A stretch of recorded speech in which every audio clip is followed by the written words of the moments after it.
احمد اویس صاحب، ایک بات جو آج چیف جسٹس نے کہی ہے، انہوں نے کہا کہ اگر پاکستان تحریک انصاف کے جو آزاد ممبرز تھے، اگر وہ آزاد جیتنے کے بعد پی ٹی اے کو جوائن کرتے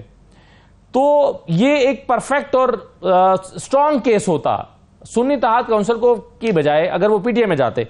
کیا وجہ تھی کہ سر اس وقت پی ٹی آئی میں، آج یہ سوال بھی بار بار اٹھا، سلمان اکرم راجہ صاحب سے سوال ہوتا رہا، کیا وجہ تھی پی ٹی آئی نے یہ کیوں فیصلہ کیا کہ وہ سنی اتحاد کونسل میں جائیں جبکہ وہ پی ٹی آئی میں جانے کا فیصلہ بھی کر سکتے تھے آزاد امیدوار؟ میرے خیال میں یہ اصل میں اس ٹائم پر بہت سارے فیصلے کچھ عجلت میں بھی کیے گئے، وقت بہت کم تھا، اور جو کیونکہ عمران خان تو جیل میں تھے اور لیڈرشپ جو ہے ٹاپ لیڈرشپ بھی جو ایکسپیرینس تھے سچ ایز شاہ محمود قریشی وہ بھی جیل میں تھے، تو یہ ایک ینگ لیڈرشپ جو ابھر کے آ رہی تھی وہ اس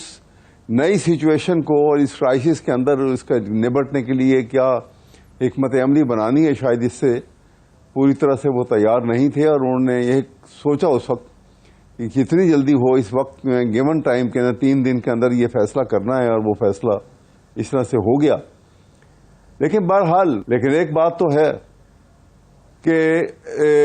یہ جو کنفیوژن ساری کریٹ ہوئی ہے وہ چیف صاحب کی سربراہی میں جو 3 رکنی بینچ تھا، فل بینچ تھا، یہ فیصلے اس فیصلے ہی کی وجہ سے یہ ساری پرابلم کریٹ ہوئی ہے۔ اگر اس فیصلے میں ان کو وہ سمبل نہ دینے کے اوپر بالکل وہ پارٹی سے فارغ کر دیا جاتا ہے کہ وہ ایک پارٹی نہیں رہ گئے ہیں اور سمبل نہیں ان کو مل سکتا ہے، تو یہ کنفیوژن کریٹ نہیں ہونی تھی۔ یہ اس کی وضاحت تو آج بھی چیف جسٹس نے کی ہے، پچھلی مرتبہ بھی کی تھی، اس پر احمد اویس صاحب چیف جسٹس صاحب نے کہا کہ کیوں نہیں الیکشن کرایا، آپ صحیح الیکشن کرا لیتے یہ مسئلہ ہی نہ ہوتا، وہ تو آپ کی کورٹ میں بال ڈال رہا ہے۔ سوال یہ ہے کہ وہ کہتے رہے ہیں، وہ الگ بات ہے۔ دیکھیے الیکشن نہ کرانا اس کا مطلب تو نہیں کہ آپ پوری قوم کو سزا دیں گے اس کی۔ ایک پارٹی نے الیکشن لیٹ ہو گیا، کروایا تو انہوں نے الیکشن کمیشن جو اس کا بالکل پارشل ایٹیچیوڈ تھا، تھرو آؤٹ مستقل ایک پارشل ایٹیچیوڈ تھا، اس نے اس الیکشن کو کالعدم قرار دیا، اور اس کے بعد اور وہ بھی کالعدم جس طریقے سے ہوا، اور اس کو سپریم کورٹ نے بھی اس کو آگے سے فیصلہ جو سنا دیا، ان ایڈورس سرکمسٹانسز کے اندر جو فیصلے کرنے چاہیے تھے وہ ان کو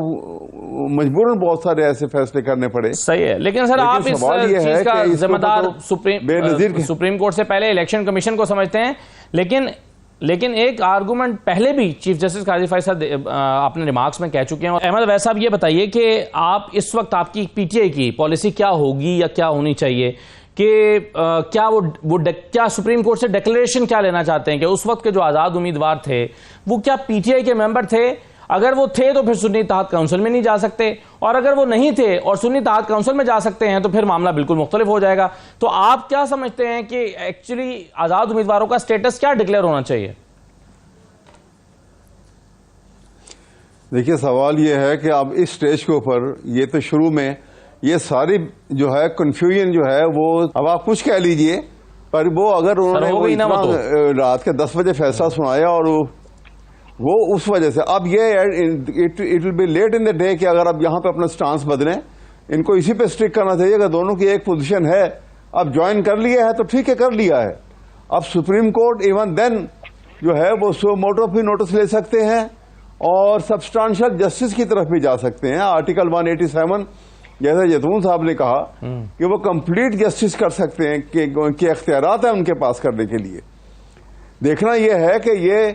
یہ کسی بھی اعتبار سے آرٹیکل 51 کو سامنے رکھیں، اور اس کے بعد آپ الیکشن لاز اپنی جگہ پہ کسی صورت بھی یہ سیٹیں جو ہیں یہ دوسرے پولیٹیکل پارٹی کو دی ہی نہیں جا سکتی۔ اب کوشچن یہ ہے کہ جس کو عوام کا مینڈیٹ میں لا ہوا ہے اس مینڈیٹ کو تو آپ نے مد نظر رکھنا ہے کہ نہیں؟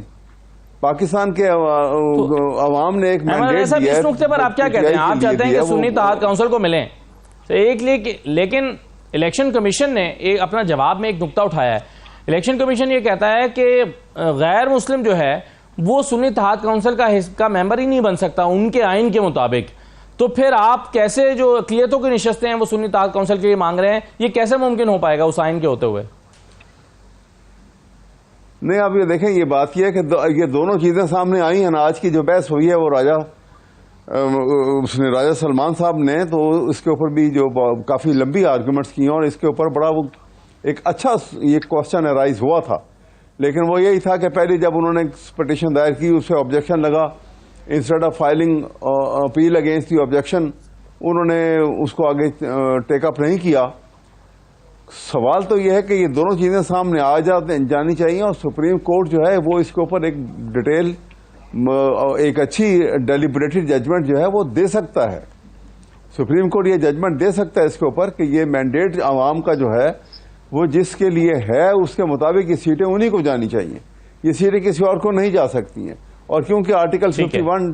سب آرٹیکل 2 کے اندر مینشن ہے کہ وہ اپنی سیٹیں مکمل کرنا جو ہے وہ بھی ضروری ہے، تو یہ سیٹیں جو ہیں اس لحاظ سے یہ انہی کو ملنی چاہیے سیٹیں. اور الٹیمیٹلی میرا اپنا ایک واضح خیال ہے کہ یہ سیٹیں یقیناً یہ الٹیمیٹلی سپریم کورٹ بھی اس نتیجے پہ پہنچے گا.